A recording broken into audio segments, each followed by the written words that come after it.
नमस्कार मित्रों, विकास क्लासेस इलाहाबाद में आप सभी लोगों का एक बार पुनः स्वागत है। मैं विकास मिश्रा आपके सामने एक बार पुनः हाजिर हुआ हूं।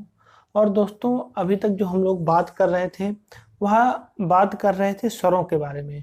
तो जितने भी मैंने आपको स्वर के भेद बताए हैं उन भेद के बारे में आपने पढ़ लिया है, चाहे वह आपका काल या मात्रा के आधार पर रहा हो, या आपका जो नासिका के प्रयोग के आधार पर या जिह्वा के प्रयोग के आधार पर रहा हो। तो इन सब के बारे में मित्रों आपने पढ़ा है, और उसी क्रम को आज बढ़ाते हुए जो हम स्टार्ट करने वाले हैं वह व्यंजन के बारे में बात करने वाला हूं। और मित्रों, एक बात और है कि नई शिक्षा नीति 2019 आपकी लागू हो चुकी है, कैबिनेट से उसे मंजूरी मिल चुकी है। कल उसके बारे में मैंने आपको एक विस्तृत वीडियो भी बनाया था। तो मित्रों देखिएगा, सफलता को प्राप्त करने का कोई शॉर्टकट नहीं होता, ये चीज़ याद रखिएगा। उसके लिए आपको लॉन्ग रूट पर ही चलना पड़ता है। तो इसीलिए दोस्तों आप वीडियो को पूरा देखें, क्योंकि जब आप वीडियो को पूरा देखेंगे तभी आपके कॉन्सेप्ट क्लियर हो पाएंगे। अगर आप वीडियो को स्किप कर करके देखते हैं तो आपको कॉन्सेप्ट क्लियर करने में निश्चित है परेशानी का सामना करना पड़ सकता है, और हो सकते हैं कि जो मूल तथ्य हैं वो आपके छूट जाएं उनमें से। तो आइए मित्रों बात करते हैं। आज यहाँ शुरुआत करने वाला हूँ मैं व्यंजन की। पहला प्रश्न आता है कि व्यंजन किसे कहते हैं। अगर सबसे पहले आपके सामने जो प्रश्न बन रहा है कि व्यंजन किसे कहते हैं, तो मित्रों आपको बताना चाहता हूं कि व्यंजन किसे कहते हैं। अगर आप पूछोगे तो व्यंजन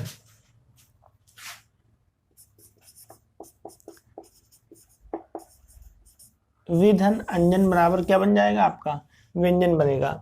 तो इसमें अगर देखा जाएगा तो जो आपकी व्यंजन शब्द है, व्यंजन शब्द में अगर आपसे पूछता है कि संधि कौन सी है मित्रों, तो व्यंजन शब्द में जो आपकी संधि बनेगी मित्रों वह कौन सी बन जाएगी। यहाँ पर यह संधि बनती है।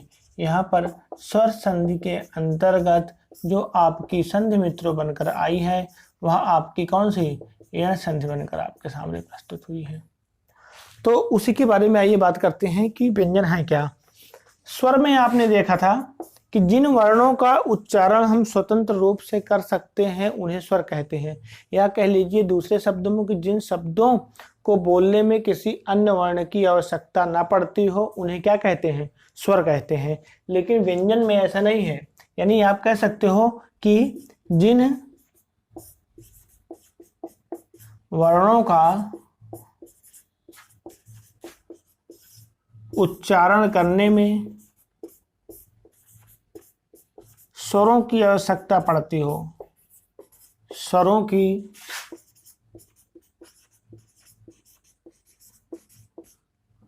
आवश्यकता पड़ती हो, या जिन वर्णों का उच्चारण स्वतंत्र रूप से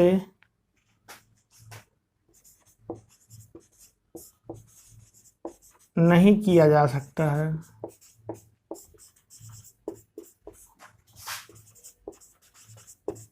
उन्हें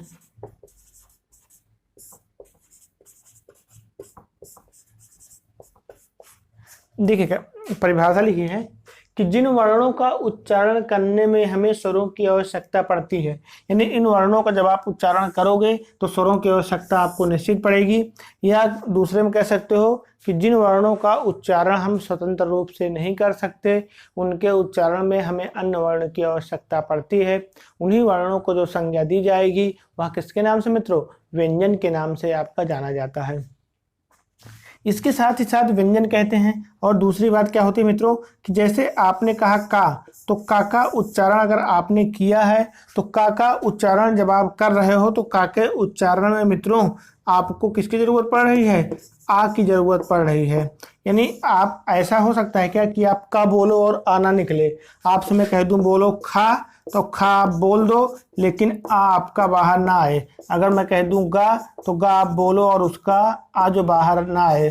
मैं कह दूं घा, तो आ बाहर आपका ना आए। तो जितने भी वर्ण आपने लिखे इनमें देखा कि आपने का बोला तब भी आ बाहर आ रहा है, ख बोला आपने तब भी बाहर आ रहा है, ग बोला आपने तब भी बाहर आया, और घ बोला आपने तब भी बाहर आया। तो इस कंडीशन में मित्रों जितने भी वर्णों का आप प्रयोग करते हो तो आपको स्वरों की आवश्यकता पड़ती ही है, और जब स्वरों की आवश्यकता पड़ती है तो उन वर्णों को ही जो संज्ञा दी जाती है वह व्यंजन के नाम से जाना जाता है। व्यंजन में मित्रों देखा जाएगा कि जो मूल व्यंजन है, अगर पूछा जाएगा मूल व्यंजनों की संख्या कितनी है या कुल व्यंजनों की जो संख्या है मित्रों वो कितनी है आपको, तो 33 आपको देखने को मिलती है। यानी यह संख्या आपको जो मित्रों देखने को मिलती है वह कितनी मिलती है, आपको 33 मिलती है। तो कभी कभी आपसे क्वेश्चन करता है कि व्यंजनों की संख्या कुल कितनी है, तो 33 आपकी बनेगी। दो संख्या जब इसमें आप डा और ढा, यानी जो डा है और इसके साथ साथ जो आपका ढा है, इन दोनों को ऐड कर देते हो तो ये संख्या कहीं पर आपको क्या मिल जाती है, 35 भी देखने को मिलती है। यानी ये संख्या आपको फिर कितने देखने को मिलती है, 35 आपको देखने को मिलती है। तो इसका मतलब सीधे सीधे इसमें अगर देखा जाएगा तो आपको परिवर्तन के आधार पर ही संख्याओं आपको देखने को मिल सकती हैं। अब ये जो संख्याएं आपने लिखी हैं इनमें देखा कि 33 मिली और 35 मिली, इसके साथ ही साथ इनमें फेरबदल होता रहता है। फेरबदल का मेरे कहने का आशय ये है कि ये जो आपके वर्ण लिखे होते हैं, अगर इन वर्णों की मैं बात करता हूं, जो भी वर्ण आपके सामने लिखे हुए हैं इन वर्णों की अगर मैं बात करूं तो इन वर्णों में जो संख्या आपके सामने आपको मिल रही है इनमें आपके कुछ ऐसे वर्ण भी होते हैं जिनको आपको अलग से ऐड करने की आवश्यकता पड़ती है। यानी कुछ आपके ऐसे वर्ण भी मिलते हैं जो आपको अलग से ऐड करने पड़ते हैं। जैसे वर्ण में आप देखते हो कि आपके जो आगत वर्ण होते हैं, यानी क्या होते हैं, वो आगत वर्ण होते हैं। आगत वर्णों को जब इसमें काउंट आप करते हो तो आगत वर्णों को काउंट करने में भी इनकी संख्या में आपको देखने को मिलती है। कभी कभी यह संख्या आपको मित्रों 39 भी मिलती है। तो 39 कब मिलती है, जब इसमें आप आगत वर्णों को ऐड कर लेते हो। यानी 39 संख्या आपको जो मिलती है मित्रों वो आपको कब मिलेगी, जब आप इसमें आगत वर्णों को ऐड कर लेते हो तब। लेकिन मुख्य रूप से जो आपको संख्या मित्रों देखने को मिलेगी वह हमेशा याद रखिएगा 33 ही संख्या आपको देखने को मिलती है। तो यहाँ तक आपका कॉन्सेप्ट मित्रों क्लियर हो चुका होगा। आइए इसी क्रम को आगे बढ़ाते हैं। अब देखते हैं हम लोग कि ये तो व्यंजन की परिभाषा हो गई और व्यंजन आपने देखा कि इनकी संख्या आपकी कितनी होती है। अब देखिएगा अगर व्यंजन के भागों को मैं देखना चाहूंगा कि व्यंजन के जो पार्ट है या व्यंजन के जो भेद हैं उन्हें कितने भेदों में आपका बांटा गया है मित्रों, तो व्यंजन को मुख्य रूप से 3 भागों में बांटा गया है। और जो पहला आपका है मित्रों वह सबसे पहला आपका क्या कहलाएगा, स्पर्श व्यंजन कहलाता है।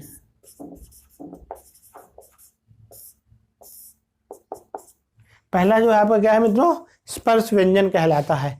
स्पर्श व्यंजन आपके होते क्या हैं, स्पर्श शब्द का अर्थ, यानी यही से आपने देखा कि स्पर्श शब्द का अर्थ जो होगा वह आपका छूना होता है। यानी कोई चीज छू लेते हो तो यानी आप कह सकते हो कि जिन वर्णों का उच्चारण करने में, सीधे सीधे परिभाषा बनेगी, जिन वर्णों का उच्चारण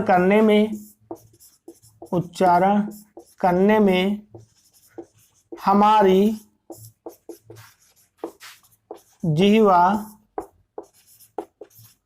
कंठ, तालु, मूर्धा, दंत, ओष्ठ, उच्चारण स्थानों को स्पर्श करती है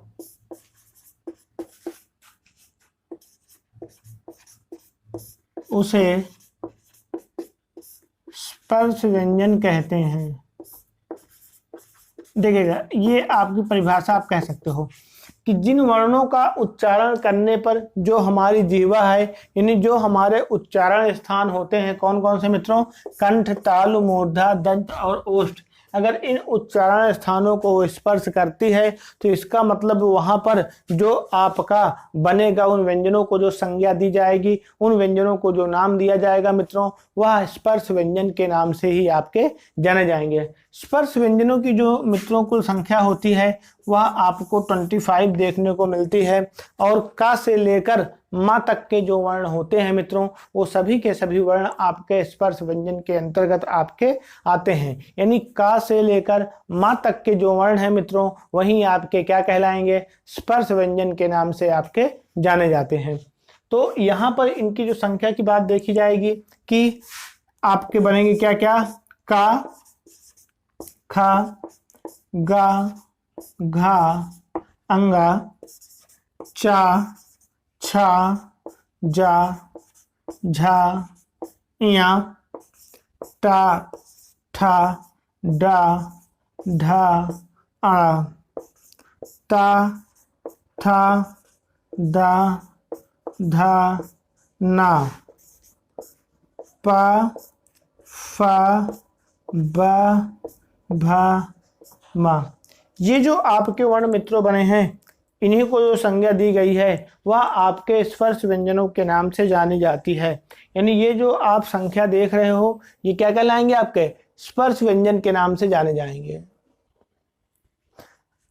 तो मित्रों ये संख्या अब कितनी मिल गई, 25 हो गई। यानी 1 2 3 4 5 5 10 15 20 25, यानी कुल संख्या की अगर मैं बात करूं तो कुल संख्या मित्रों आपकी कितनी बन गई, 25 यहाँ पर संख्या आपकी बन गई है। अब इन 25 संख्या की अगर हम बात करते हैं, स्पर्श व्यंजनों की मैं बात करता हूं, तो इसको जो नाम दिया जाता है मित्रों वो 1 कह सकते हो आप, इसको जो कहोगे 2, इसको 3, ये 4 और ये आपका 5 है मित्रों। 1 की जब बात होगी तो मित्रों आपको ऊपर से नीचे की ओर आना होगा। जब मैं कहूँगा 2 नंबर तब भी आपको ऊपर से नीचे के क्रम में, जब मैं कहूँगा 3 नंबर तब भी आपको नीचे के क्रम में, जब मैं कहूँगा 4 नंबर तब भी आपको नीचे के क्रम में, और जब मैं 5 कहूँगा तब भी आपको ऊपर से नीचे की ओर होना है।